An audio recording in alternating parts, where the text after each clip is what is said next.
गांधार देश के राजा सुबल के 100 पुत्र और एक पुत्री थी।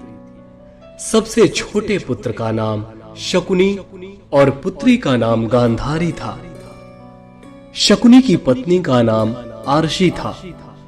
शकुनी के 3 पुत्र थे जिनके नाम उलूक, वृकासुर और विप्रचित्त था। ज्योतिषियों के अनुसार गांधारी की जन्म कुंडली में प्रथम पति की मृत्यु का योग था। इस दुर्घटना को टालने के लिए उन्होंने एक सुझाव दिया। गांधारी की शादी एक बकरे से कर दी जाए, बाद में बकरे को मार दिया जाए। इससे कुंडली की बात सिद्ध हो जाएगी और बाद में गांधारी की दूसरी शादी कर दी जाए। ऐसा ही हुआ। जब गांधारी की शादी के लिए धृतराष्ट्र का रिश्ता आया तो शकुनी को ये जरा भी पसंद नहीं आया। शकुनी का मत था कि धृतराष्ट्र जन्मांध है और उनका सारा राजपाट तो उनके भाई पांडु ही देखते हैं। शकुनी ने अपना मत दिया, पर होनी को कौन टाल सकता है। गांधारी का विवाह धृतराष्ट्र से हुआ और वो हस्तिनापुर आ गई। मगर किस्मत का खेल, न जाने कहां से धृतराष्ट्र और पांडु को गांधारी की कुंडली और प्रथम विवाह का पता चल गया। उन्हें बड़ा क्रोध आया कि ये बात उनसे छुपाई क्यों गई कि गांधारी एक तरह से तो विधवा ही थी और उसकी कुंडली में दोष भी था। इस छल से चिढ़कर उन्होंने गांधारी के पिता सहित 100 भाइयों को पकड़कर जेल में डाल दिया। चूंकि धर्म के अनुसार युद्ध बंदियों को जान से मारा नहीं जा सकता, अतः धृतराष्ट्र और पांडु ने गांधारी के परिवार को भूखा रखकर मारने की सोची। इसलिए वो गांधारी के बंदी परिवार को हर रोज केवल 1 मुट्ठी अनाज दिया करते थे। गांधारी के भाई पिता समझ गए कि ये उन्हें तिल तिल कर मारने की योजना है। उन्होंने निर्णय लिया कि 1 मुट्ठी अनाज से तो सबका जीवन क्या बचेगा, इसलिए क्यों ना ये 1 मुट्ठी अनाज सबसे छोटे लड़के शकुनी को खिला दिया जाए। कम से कम एक की तो जान बचेगी। शकुनी ने अपने आंखों के सामने अपने भाइयों पिता को मरते देखा था। शकुनी के मन में धृतराष्ट्र के प्रति गहरी बदले की भावना थी। बोलने और व्यवहार में चतुर शकुनी अपनी चालाकी से बाद में जेल से छूट गया और दुर्योधन का प्रिय मामा बन गया। यह बात बहुत कम लोगों को मालूम होगा कि शकुनी के पास जुआ खेलने के लिए जो पासे होते थे वो उसके मृत पिता के रीढ़ की हड्डी के थे। अपने पिता की मृत्यु के पश्चात शकुनी ने उनकी कुछ हड्डियां अपने पास रख ली थी। शकुनी जुआ खेलने में पारंगत था और उसने कौरवों में भी जुए के प्रति मोह जगा दिया था।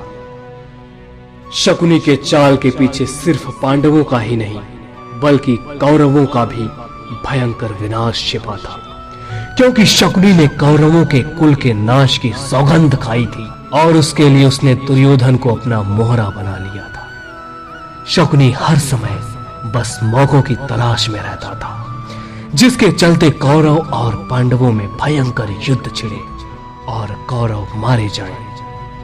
जब युधिष्ठिर हस्तिनापुर का युवराज घोषित हुआ तब शकुनी ने ही लाक्षागृह का षड्यंत्र रचा और सभी पांडवों को वारणाव्रत में जिंदा जलाकर मार डालने का प्रयत्न किया।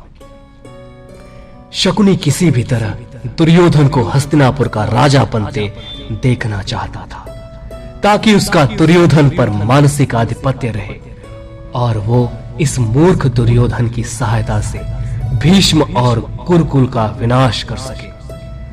अतः उसने ही पांडवों के प्रति दुर्योधन के मन में वैर भाव जगाया और उसने सत्ता का लोलुप बना दिया। ऐसा भी कहा जाता है कि शकुनी के पासों में उसके पिता की आत्मा वास कर गई थी, जिसकी वजह से वो पासा शकुनी की ही बात मानता था। कहते हैं कि शकुनी के पिता ने मरने से पहले शकुनी से कहा था कि मेरे मरने के बाद मेरी हड्डियों से पासा बनाना। ये पासे हमेशा तुम्हारी आज्ञा मानेंगे। तुमको जुए में कोई हरा नहीं सकेगा। यह भी कहा जाता है कि शकुनी के पासे भीतर एक जीवित भंवरा था, जो हर बार शकुनी के पैरों की ओर आकर गिरता था। इसलिए जब भी पासा गिरता वो 6 अंक दर्शाता था। शकुनी भी इस बात से वाकिफ था, इसलिए वो भी 6 अंक ही कहता था। शकुनी के कारण ही महाराज धृतराष्ट्र की ओर से पांडवों व कौरवों में होने वाले विभाजन के बाद पांडवों को एक बंजर पड़ा क्षेत्र सौंपा गया था।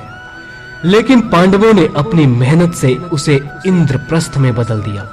युधिष्ठिर द्वारा किए गए राजसूय यज्ञ के दौरान दुर्योधन को ये नगरी देखने का मौका मिला।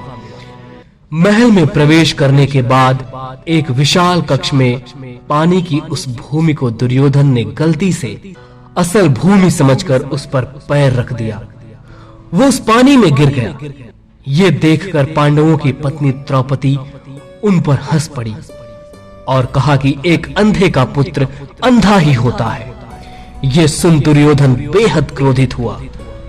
दुर्योधन के मन में चल रही बदले की इस भावना को शकुनी ने हवा दे दी और इसी का फायदा उठाते हुए उसने पासों का खेल खेलने की योजना बनाई। उसने अपनी योजना दुर्योधन को बताई और कहा कि तुम इस खेल में हराकर बदला ले सकते हो। खेल के जरिए पांडवों को मात देने के लिए शकुनी ने बड़े प्रेम भाव से सभी पांडु पुत्रों को खेलने के लिए आमंत्रित किया। और फिर शुरू हुआ दुर्योधन व युधिष्ठिर के बीच पासों का खेल। शकुनी पैर से लंगड़ा तो था, पर चौरस अथवा द्यूत क्रीड़ा में अत्यंत प्रवीण था। उसकी चौरस की महारथ अथवा उसका पासों पर स्वामित्व ऐसा था कि वो जो चाहता वे अंक पासों पर आते थे। एक तरह से उसने पासों को सिद्ध कर लिया था कि उसकी उंगलियों के घुमाव पर ही पासों के अंक पूर्व निर्धारित थे। खेल की शुरुआत में पांडवों का उत्साह बढ़ाने के लिए शकुनी ने दुर्योधन को आरंभ में कुछ पारियों की जीत युधिष्ठिर के पक्ष में चले जाने को कहा, जिससे कि पांडवों में खेल के प्रति उत्साह उत्पन्न हो सके। धीरे धीरे खेल के उत्साह में युधिष्ठिर अपनी सारी दौलत व साम्राज्य जुए में हार गए। अंत में शकुनी ने युधिष्ठिर को सब कुछ एक शर्त पर वापस लौटा देने का वादा किया कि यदि वे अपने बाकी पांडव भाइयों अपनी पत्नी द्रौपदी को दांव पर लगाए। मजबूर होकर युधिष्ठिर ने शकुनी की बात मान ली और अंत में वे ये पारी भी हार गए। इस खेल में पांडवों व द्रौपदी का अपमान ही कुरुक्षेत्र के युद्ध का सबसे बड़ा कारण साबित हुआ।